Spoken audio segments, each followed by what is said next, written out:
Wanada, drum walks where you are. Wanada, no feet needed near over.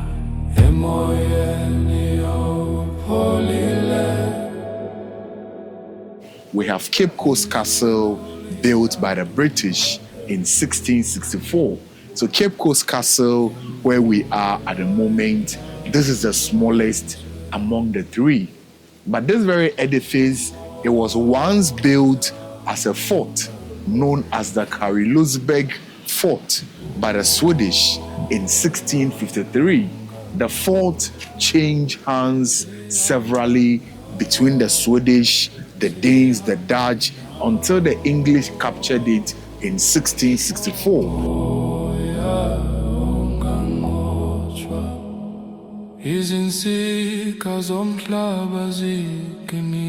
Miss Tracy, and we just visited the Cape Coast Dungeon, and it was a very emotional experience to understand what our ancestors went through, leaving their homeland to go to the New World, the cruelty and just the inhumaneness of it all.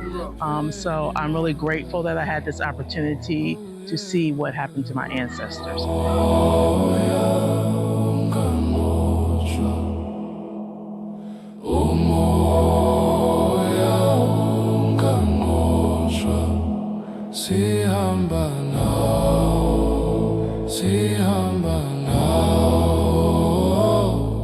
Were not allowed to move outside. They defecated, urinated, vomited. They sat and slept around their own mess. But the whole idea wasn't meant for them to ease themselves on the ground. They used to have wooden buckets or receptacles just at the corners for them to ease themselves. But because they were not entering this wooden bucket on regular basis, it sometimes gets full. They were left with no option to ease themselves on the ground.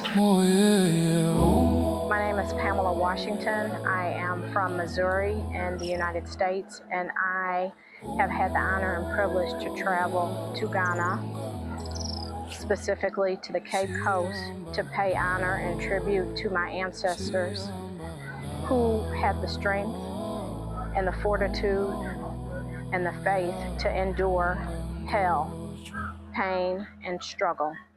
I'm here to honor my father, David B. Washington, at the door of return, as he had roots on the continent of Africa in this land and gave much to Ghana.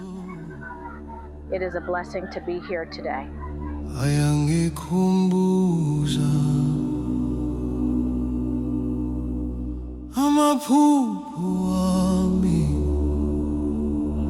Phansi kwesibhakabhaka izwa